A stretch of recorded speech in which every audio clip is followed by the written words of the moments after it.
Ghosting paling parah apa yang pernah lo lakuin? Oke, ada beberapa yang aku deketin secara langsung dan tiga-tiganya aku langsung lost contact. Dalam memilih pasangan, status itu penting atau enggak?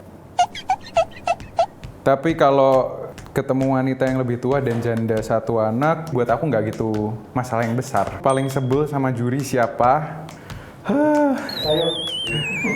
Juri, oke. Gosip apa yang paling menyebalkan dan bikin lo gerah?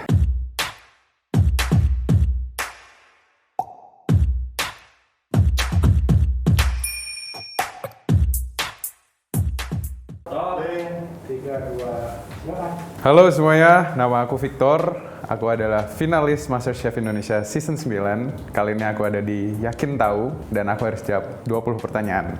Apa alasan utama lo milih jurusan masak? Apa karena nilai akademis lo nggak ada yang bagus? Jujur sebenarnya bener sih. Aku nggak gitu suka pelajaran yang akademis gitu. Jadi aku lebih cari sesuatu yang aku suka lakuin dan kebetulan adanya waktu itu masak. Ya udah, aku kayak bebas aja milih masak. Karir lo depan mau fokus masak sampai buat kafe maupun restoran atau mau jadi celebrity chef aja? Sebenarnya ini adalah pertanyaan yang lumayan sering ditanya dan juga susah ya, karena aku pengen dua-duanya. Cuman untuk sekarang, kenapa aku nggak bisa bikin kafe atau resto itu karena masih belum ada modal atau uang yang aku bisa buat itu gitu loh. Jadi untuk sekarang, aku pengen mendalamin lebih ke celebrity chef sampai ada uang yang cukup, baru mungkin aku bisa dua-duanya bersamaan gitu. Amin. Amin. Dari mana lo menyadari passion lo itu dimasak? Sebenarnya aku daftar SMK masak dulu karena aku males sekolah, jadi aku nggak mau SMA. Jadi aku asal-asalan aja daftar masak karena di pikiranku masak itu kayak gampang, tinggal masak-masak jadi. Terus setelah aku perdalam, ternyata nggak segampang itu. Dan ketika udah masak sesuatu yang susah, aku kasih ke orang tuaku. Terus mereka suka makan masakan aku. Jadi the feeling of ngelihat orang yang suka masakanku itu jadi sesuatu yang spesial jadi buat aku. Nah, dari situ mulailah aku suka masak. Apa yang bikin lo pede untuk kembali daftar MasterChef Season 9 padahal udah pernah gagal di Season 8? Oke, sebenarnya dulu aku udah hampir nggak mau daftar lagi Season 9 karena aku ngerasa kayak di Season 8 udah gagal, ya udahlah, aku mending cari kerja yang bener-bener dan yang pasti. Jadi aku hampir pergi ke Amerika kerja. Tapi setelah dipikir-pikir, kalau aku nggak nyoba lagi, aku bakal penasaran seumur hidup dan kecewa nantinya. Jadi aku mending daftar aja Season 9 dan ternyata bisa sampai sekarang ini. Siapa celebrity chef yang jadi role model lo? Menurut aku, Gordon Ramsay. Karena dia adalah salah satu chef yang dari dulu aku tonton dan juga dia itu seorang yang inspirasi banget buat aku karena dia bisa menjadi celebrity chef tapi juga bisa jadi restaurateur atau bisnis restoran juga. So I think I wanna be like him one day. Apa sih yang bikin lo terlihat sangat pede bahkan dinilai sombong sampai dapat julukan Prince Victor? Oke, sebenarnya pede dan sombong itu batasnya kayak tipis banget ya. Jadi ketika orang terlalu pede itu dipikir sombong atau kepedean. Tapi sebenarnya aku nggak ada niatan buat sombong waktu itu karena it's somehow my defense mechanism buat terlihat pede dan percaya diri aja karena waktu itu aku merasa yang lain itu terlalu under pressure dan nggak pede. Jadi aku mau jadi orang yang pede dan lebih menonjol gitu. Aku juga nggak nyangka kalau bakal banyak yang manggil aku Prince Victor, ya tapi ya bersyukur aja ya. Paling sebel sama juri siapa? Coba katakan sesuatu dengan chef tersebut. Juri, oke. Juri yang aku paling sebel bisa dibilang Chef Juna. Karena dia orangnya pinter banget, pakai logika, dia nggak terlalu pakai perasaan. Somehow aku pengen mengikut ke arah sana, tapi dia udah di sana gitu loh. Jadi aku ngerasa kayak dia itu bisa mengombang-ambingkan orang dari logika sama perasaannya dia gitu. So, aku jengkelnya di situ karena aku belum sampai level situ tapi dia udah gitu. Sebagai chef, lo pernah ngelakuin banyak hal terfatal nggak? Kayak waktu masak. Sering banget gosongin makanan, keasinan, kemanisan, terus gagal makanannya. Tapi dalam dunia masak itu bener-bener hal yang wajar karena Dari kegagalan kita belajar sampai akhirnya bisa bikin makanan yang perfect dan enak. Mau masuk ke usia 25 tahun, lo udah mulai ngalamin quarter life crisis atau belum?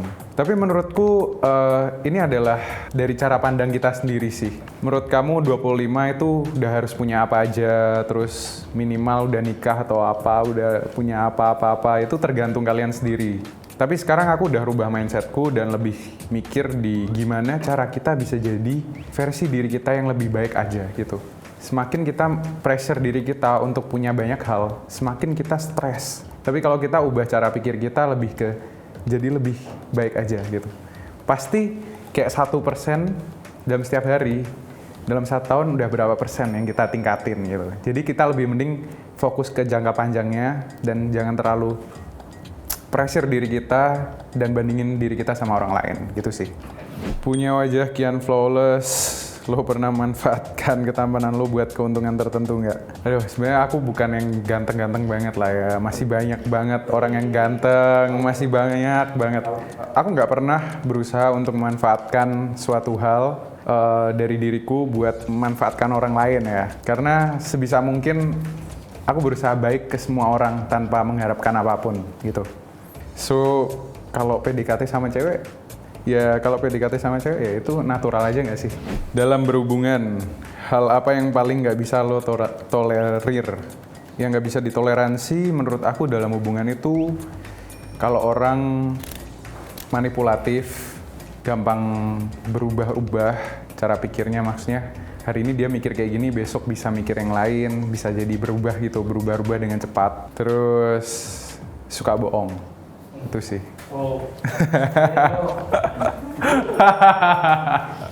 Ghosting paling parah apa yang pernah lo lakuin? Oke. This is crazy guys ya.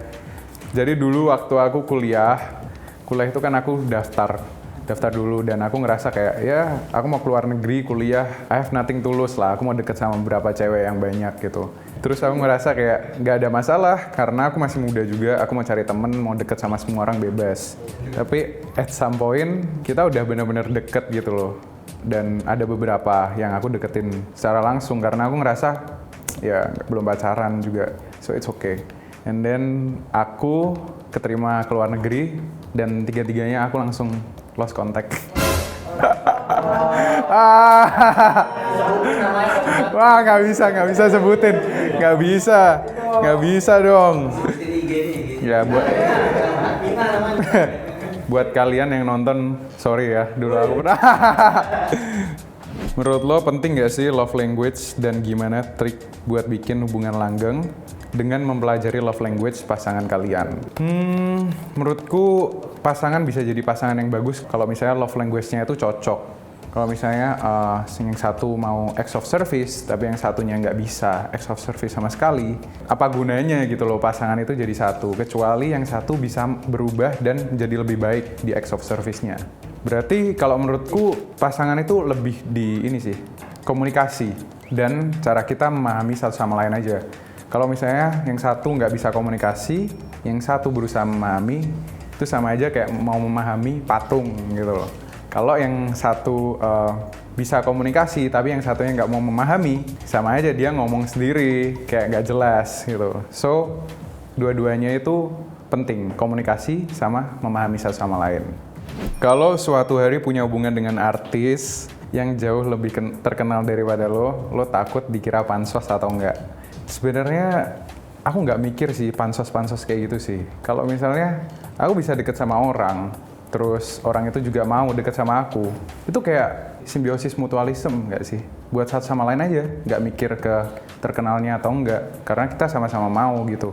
Jadi kalau misalnya ada orang yang bilang pansos, mau enaknya doang atau apa, itu sebenarnya terserah kalian guys. Kalian mau komentar apa, mau komentar aku gini gitu, ya semuanya aku balikin ke kalian, kalian bisa ngomong apa aja.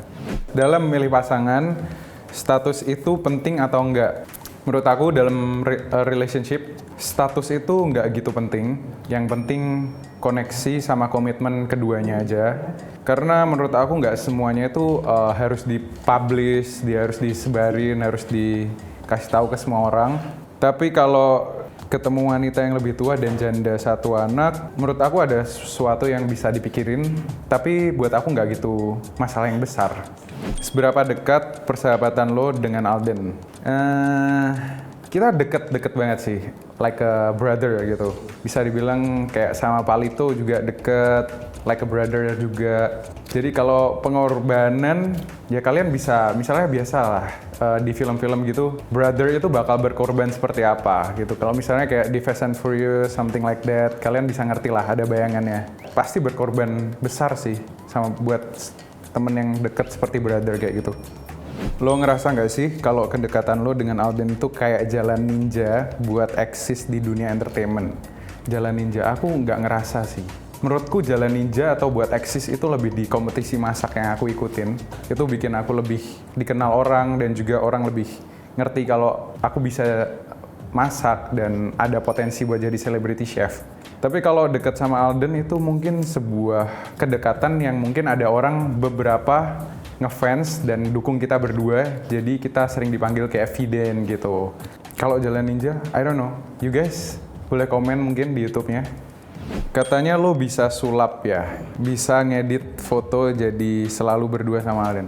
Oke, jadi sebenarnya karena fans kita itu jago banget ngedit dan katanya beberapa itu udah ada belajar editing gitu-gitulah. Jadi fans kita yang edit, bukan aku. Jadi siapapun yang foto sama aku sama Alden, bertiga, berempat, atau berapa gitu, pasti hilang. Jadi tinggal aku sama Alden doang. Gosip apa yang paling menyebalkan dan bikin lo gerah? Gosip paling menyebalkan ya? Jadi aku tuh sebenarnya orangnya gak suka ribut. Aku gak suka yang namanya cari musuh. Aku gak suka berdebat di sosial media, diumbar-umbar yang buruk-buruk. Tapi selama ini aku nggak pernah ngelakuin hal yang salah ke orang lain gitu. Jadi ada nih seorang dua orang yang nggak suka dan berusaha ngejatuhin aku. Jadi dia ngangkat beberapa topik yang seharusnya nggak usah dia angkat dan dia bikin masalah dari itu. So I don't know. Mungkin aku agak sebel sih karena aku nggak pernah ada masalah sama orang. Tapi orang nyari masalah sama aku, itu aja sih. Tapi ya aku udah maafin, walaupun orang ada salah sama aku maafin, aku lupain. Udah, semoga kedepannya nggak ada masalah kayak gini aja lagi gitu. Spread love, not war gitu. Sejujurnya lo takut kehilangan sesuatu nggak? Hal apa yang paling lo takutin saat ini? Gua paling takut sebenarnya kehilangan orang yang gue sayang sih. My family, terus my loved one kayak teman-teman yang aku sayang. My career juga one of it. Mungkin bisa dibilang takut kehilangan hubungan sama Tuhan juga salah satunya. Kenapa? Karena aku pernah ngerasain kehilangan dan aku nggak suka itu. Oke guys, so tadi semua pertanyaan-pertanyaan yang aku udah jawab. Semoga kalian puas. Dan juga jangan lupa kalian nonton Yakin Tahu di official Trans 7 dan juga follow Instagram aku di Victor Agustino. Bye-bye!